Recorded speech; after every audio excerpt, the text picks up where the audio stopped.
MapaCast.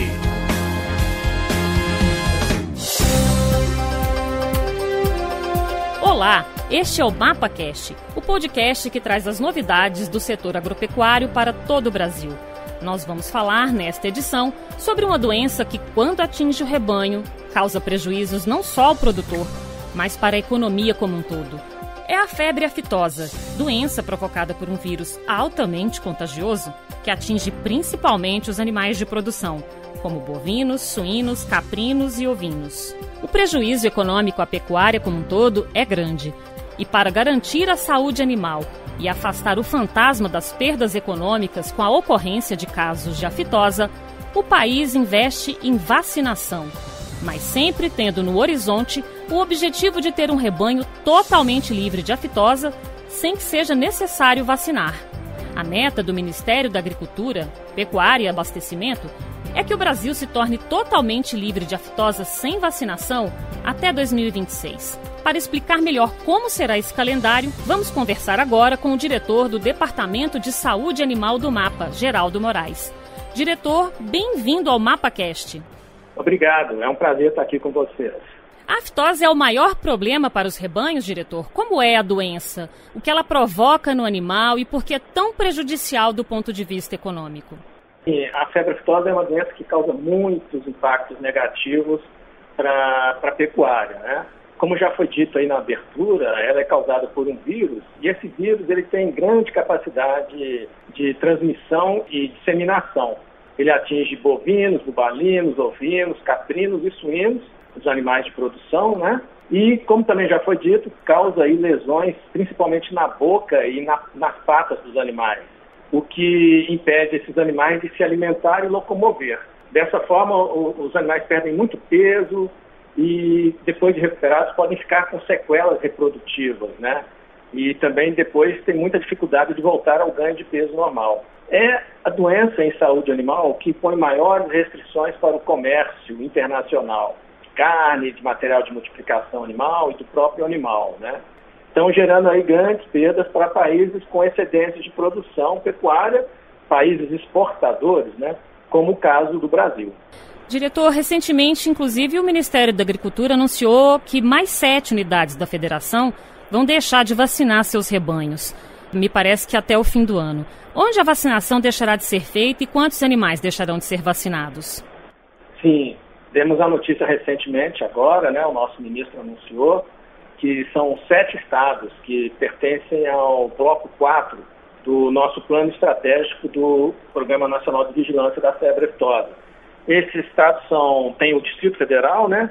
Mas o Espírito Santo, Goiás, Minas Gerais, Mato Grosso do Sul, Mato Grosso e Tocantins. O rebanho total desses, envolvendo todos esses estados, é cerca de 113 milhões de cabeças, né? Praticamente quase metade do rebanho bovino nacional. Mas até o fim do ano o calendário de vacinação continua nessas unidades da federação, não é mesmo? Como é que vai ser feita essa transição? Exatamente. Essa suspensão ocorre após a última etapa de vacinação desses estados, que está prevista para o mês de novembro desse ano. Foi importante essa definição neste momento, porque precisamos passar uma demanda de vacina para as indústrias produtoras do que vai ser necessário para 2023. Então, as fábricas de vacina têm que saber com antecedência de pelo menos 10 meses, né, para se preparar adequadamente e fornecer a quantidade de vacina necessária. Então, depois da avaliação de alguns indicadores, nós chegamos à decisão, à conclusão de que esses 7 estados já atingiram condições adequadas que permitam a retirada da vacinação a partir de 2023, ou seja, vacinando até novembro de 2022. Isso vai permitir, então, a gente ter uma adequada demanda de vacina para 2023 e as fábricas de vacina, então, possam começar a sua produção e fornecer essa vacina de forma adequada para aqueles estados que ainda vão seguir vacinando. E enquanto a gente tem estados com vacinação e outros sem vacinação, há alguma restrição no trânsito de animais entre eles? Essa questão é muito importante. O país hoje está totalmente livre da doença, mas ele está dividido aí em zonas livres. Nós temos 4 zonas livres sem vacinação e uma grande zona livre com vacinação, que são reconhecidas pela OIE. Atualmente, as restrições de trânsito estão em vigor apenas entre estados da zona livre com vacinação para as zonas livres sem vacinação. Neste momento que nós estamos anunciando a suspensão nesses 7 estados, que fazem parte do bloco 4, que, portanto, pertencem à zona livre com vacinação, não terá quaisquer restrições para o trânsito dentro da zona livre com vacinação. E aí eu aproveito para perguntar sobre os outros estados, porque já havia alguns estados na zona livre e agora vão ser incluídos até o fim do ano mais 7, como nós estávamos falando. Mas aí ainda tem 14 que continuarão com a vacinação contra a aftosa mantida. Como que vai ser a programação da retirada da vacinação a partir de 2023, incluindo essas outras unidades da federação?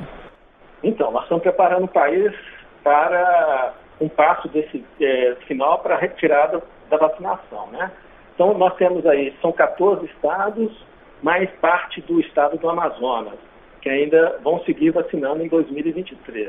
Aí, nós vamos ter que seguir avaliando a implantação das ações necessárias para a suspensão da vacinação. Então, este ano iremos avaliar os indicadores e realizar algumas auditorias técnicas nesses estados para avaliar a possibilidade de suspensão em mais alguns outros estados a partir do final de 2023. Então, todos esses 14 estados, mais o estado do Amazonas, seguirão vacinando em 2023 e a gente avaliando quais estados terão condições de retirada e suspensão da vacinação para os anos seguintes. Você podia explicar para a gente qual que é o maior desafio para atingir a meta de um rebanho totalmente livre de aftosa sem vacinação até 2026, que é a meta que o Ministério estipulou? Olha, nós dissemos que a vacinação contra a febre aftosa tem que ser substituída pelo fortalecimento das ações de vigilância, investimento nos serviços veterinários oficiais nos estados e pela maior participação e envolvimento do setor privado. Por exemplo, através da constituição de fundos privados para apoiar o fortalecimento e a sustentabilidade do sistema de saúde animal no Brasil. A gente segue nesse planejamento de investimento e fortalecimento do nosso sistema de saúde animal para que a gente possa, com segurança, retirar a vacinação e partir para um reconhecimento internacional. E por falar em reconhecimento internacional, diretor Geraldo Moraes, quando e como será feito o pleito brasileiro à Organização Mundial de Saúde Animal, a OIE, para o reconhecimento internacional das unidades da federação como zonas livres da doença, da febre aftosa? A OIE apresenta um calendário específico para a apresentação dos pleitos de reconhecimento de zonas livres. Nós estamos trabalhando para que o próximo pleito que nós encaminharmos envolva o maior número de estados para evitar a necessidade de investimento com implantação de postos fixos para controle do trânsito, que requer muito recurso, né? E também evitar problemas econômicos e sociais decorrentes da proibição do trânsito. Então, para uma zona ser reconhecida como livre de febre aftosa internacionalmente, sem vacinação, nós temos que demonstrar pelo menos 12 meses de ausência de ingresso de animais vacinados. Então, isso envolve aí uma relação muito trabalhosa e muito complexa de trabalhar.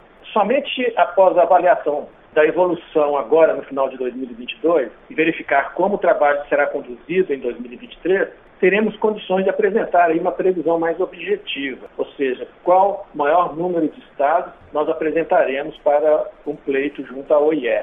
Mas nós estamos trabalhando para o reconhecimento final de país livre seja reconhecido até maio de 2026. O que for possível antecipar, nós iremos trabalhar para isso. Mas depende muito da continuidade dos investimentos em cada estado aí que ainda se realiza a vacinação. É um país grande, né? E o rebanho é grande também, né, diretor? Exatamente. Bastante complexo. Imagino. Não tem experiência igual ao Brasil no mundo em termos de campanha de vacinação e estratégias gradativas de implantar zonas livres com vacinação e agora de transformar as zonas livres com vacinação em zonas livres sem vacinação, nessa dimensão que nós temos aqui no Brasil. É um caso único no mundo, né? Então é isso, vamos ficando por aqui. Eu agradeço a participação do diretor do Departamento de Saúde Animal do MAPA, Geraldo Moraes. Obrigada pela entrevista, diretor. Obrigado, Lana. Estamos aqui sempre à disposição. E você, fique ligado, porque em breve vamos divulgar mais um episódio do MapaCast com as principais novidades do setor agropecuário. Se você tem alguma dúvida ou sugestão de assuntos que podemos falar aqui, mande sua mensagem para o e-mail imprensa@agro.gov.br ou pelas nossas redes sociais. Tchau, tchau! MapaCast.